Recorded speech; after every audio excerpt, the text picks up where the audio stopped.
Right. Welcome back to the debate. YSR Congress party నుంచి వెల్లువల బయటకు వెళ్తున్నారు.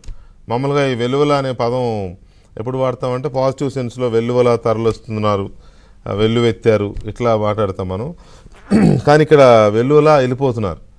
ఎందుకు వెళ్ళిపోతున్నారు అని అంటే అదేంటో రీజన్ మనం ఇప్పుడు డిబేట్లో ఏమైనా బయటకు వస్తుందేమో, ఇంటర్నల్గా జరుగుతున్నది ఏంటి అనేది చూడాలి.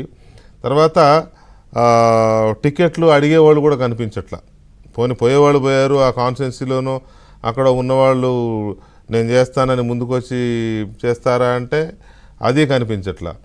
లేదు బయట వాళ్ళు ఎవరన్నా తీసుకుని ఇద్దామా అని అంటే ఎందుకో జగన్మోహన్ రెడ్డి గారు బయట పార్టీల నుంచి లేకపోతే ఇతర న్యూట్రల్స్నైనా తటస్థులైనా అట్రాక్ట్ చేసి పార్టీలోకి టికెట్లు ఇచ్చే పరిస్థితి అది కూడా కనిపించట్లే. ఎక్కడ కూడా కొత్తగా వస్తున్నా కనిపించట్లే.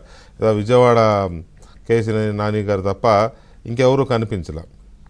ఎందుకు ఈ పరిస్థితి వస్తుంది అనేది ఒకటి. వీటికి తోడు ఎవరన్నా ఉన్నవాళ్ళనే కంటిన్యూ చేయాలి అనుకుంటేనేమో సారీ ఏదో ఒకవేళ వాళ్ళు పార్టీ మీద ఉన్న అభిమానంతోనో లేకపోతే అవకాశం ఇచ్చిన 5 ఏళ్ళు ఎంపీగానో ఎమ్మెల్యేగానో చేశాం కదా ఇక్కడే మళ్ళీ చేద్దాం అనుకుంటే వాళ్ళకు రేటు పెట్టేసి నువ్వు ఇంది ఇస్తే నీకు మళ్ళీ టికెట్టు అని చెప్పేసరికి వాళ్ళు బెంబేలు ఎత్తిపోయి పారిపోయిన పరిస్థితి ఇవన్నీ కళ్ళ ముందు కనపడుతున్నాయి.